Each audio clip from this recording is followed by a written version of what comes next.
with Jacob Carroll. Jacob is a real estate investor who started buying real estate during the 2020 COVID pandemic, focusing on long-term rental properties.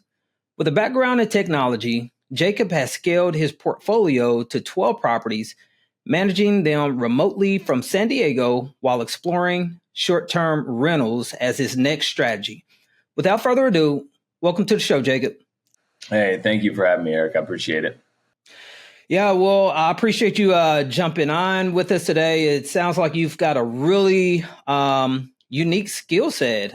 You're in the tech space. You've got a background of operating a few different companies, and now you're starting to get pretty involved within the real estate space. So I'd love to unpack some of that. But before we do, if you could share just a little bit more about yourself and also how you got started in real estate, that'd be great. Yeah, not a problem. So I'm actually born and raised in the Midwest. And, my background, as you mentioned, in technology, obviously I went to undergrad and graduate school, focusing kind of on that technology, business management career path. I had the opportunity to partner with some others in a business formation and created a consulting business in 2014. And we saw that through to 2019 and exited that business really right at the start of the pandemic. But I've been providing consulting services really in the space of cybersecurity, audit, and data privacy for many Fortune 500 small, medium-sized businesses. And so I've been doing that roughly for the last 18 years. So quite a history of doing that, both in the public and private sector. And as I mentioned, I have a passion for IT, but, one day I need an extra bedroom in my house, which had an unfinished basement. And, I decided, okay, well, if I just figured I could figure it out. Right. So I'm kind of a DIY entrepreneur at heart. And so through challenging myself with a lot of YouTube videos, I figured out how to work through project work related to remodeling a basement. And I found it really gratifying. And so that's really how I kind of started down this path of saying, hey, maybe real estate could be a good investment, pathway for me for kind of long-term financial freedom. That's definitely interesting to hear that YouTube DIY got you into the industry there. I actually hadn't heard of that one before, but that's really good. And so you ended up having to remodel a room in a basement to get things set up, and that led you down the path of real estate.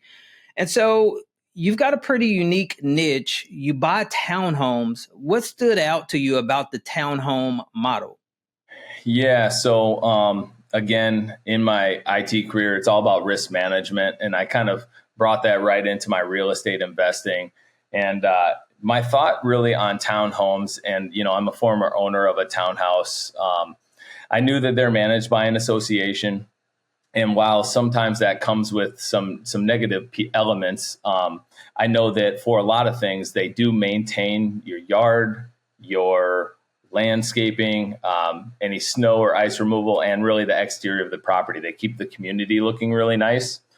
Additionally, in my particular areas where we formed our buy box, most of these units were built in 2000 or newer, right? And so really what we were looking for is a townhouse that was within 5 minutes of where we lived, 5 minutes of Lowe's, Menards, or Home Depot, because I was DIYing, doing all the renovations and remodeling myself and bringing them online. We were also self-managing all of these properties. So we felt like the townhouse niche was a good way to start and manage our risk. And honestly, the price point there was a little bit more suppressed as opposed to a standalone single family house in the West Metro where we were trying to purchase.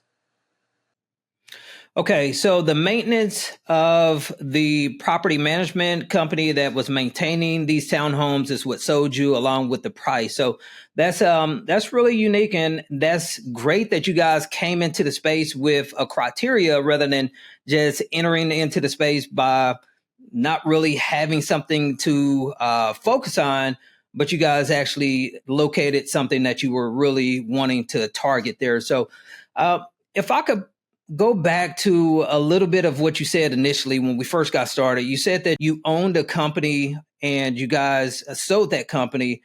and you built this portfolio while you were running this company. If you could share just a little bit more about how did you go about building your portfolio while you had a really demanding business? Yeah, so I would say this is a good segue and also allows me to highlight one of my challenges professionally, and that's the ability to delegate. Being a type A, wanting to be in control of every little thing, it can be very challenging and be very time consuming. And so, in order for me to really manage my professional commitments and also start the scaling of a rental portfolio, I did lean on other team members. But I also sharpened the pencil as far as where I was spending my time, where it was most value add. And then I did, and thankfully in the industry and career that I did have a lot of flexibility. And so there would be rental properties that we would get under, get possession, we would purchase. And I would be able to take an internet hotspot, my laptop, and I would go sit at that property with a folding table and a couple of chairs, right? And between conference calls, I would be able to, step away and work on little projects here and there throughout that workday. And so it's just little tips and tricks like that. It's also staggering your schedule, taking flexibility where you can, but obviously a lot of that is taking a backseat to what is really bringing in the income in order to enable your real estate investing, which is your primary career. So that was always really first seat for me as I was scaling this portfolio. So I think that's really important for the listeners to make sure that they provide some insulation there, some security around their day job, because that's super important if you want to continue.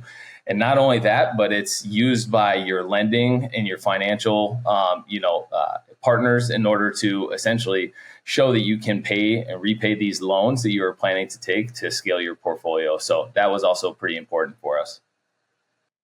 I agree with you. Holding on to your W-2. And I was recently at a conference over the weekend and I was speaking with a gentleman. He still has some active income and he was highly recommending to hold on to that W-2 income while you build your portfolio out as long as you possibly can, because like you mentioned, it makes you more bankable. It makes you look a little bit more presentable when you go and you're trying to secure debt to purchase these properties. So that's really good. And you mentioned that delegation and really managing your time well while having a really busy business is how you were able to accumulate your portfolio the way that you did. Were there any things that didn't work initially or any kind of bottlenecks that you ran into when you were trying to manage your business while building your portfolio? Yeah, I mean, I would just say that you need to be, when you're underwriting these deals, especially when you're getting started out, give yourself a little bit more cushion as far as time. You think you can purchase a unit, get it turned around and, have a tenant placed within, 2 to 4 weeks. Oftentimes you probably want to double your timeline. And then just, you need to come to the realization that you can't do it all. And so you may have to, and what's important in this business is start developing a Rolodex of partners that you can depend upon. As I mentioned before, I like to DIY everything because I like to learn the business. My key really in my first handful of properties that we acquired was really to understand the ins and outs of how these properties work, who are the key players and what type of trades do I need ready to go so that I can delegate those things. And then I would say lastly there is that you got to be willing to sacrifice, because there was a lot of busy work days, work. And then there was a lot of, okay, I need to switch over and I need to focus on my rental. And so there was a lot of late nights there.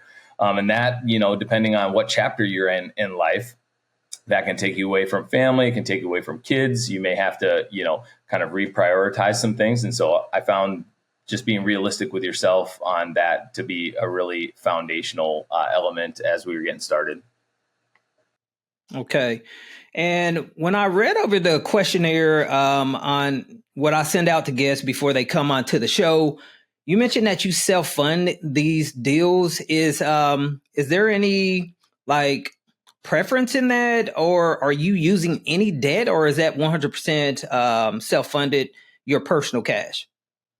Yeah, so that's a great question. So these are not all properties paid for 100% cash. No. Self-funded, yes. So typically, at least in investment properties, once you land with a couple of good financing partners, they're going to require 20 to 25% down on all of your deals. And so as we brought on units, we were having to come up with 25K of capital. Now, I will say that I had a fortunate exit from my last business venture. And so we took capital off the table. So we had that available to us to get us started in our portfolio. But another thing that we did is as we became cash flow positive and we started seeing gains in our business, we weren't doing owner distributions, right? We weren't really paying ourselves. We're just sitting there cycling that into our business and allowing us to buy our next unit a little faster and kind of continue to scale. And so we've kind of gone that route. We have maxed out our 10 conventional mortgages, if you will. And so now we are really working with financing partners on portfolio loans, and we're looking at other things that are maybe a little less under the microscope as far as your personal finances. So we are evaluating DSCR type loans that, base your approval on the cash flow potential of the property. So we're starting to look into those as well. It sounds like you guys are trying to exhaust all your options and you're looking around to see what kind of things are available. And that's a smart investor. Those are the things you have to do in order to continue to build out a portfolio. So good for you guys. It sounds like you guys have a great thing going there.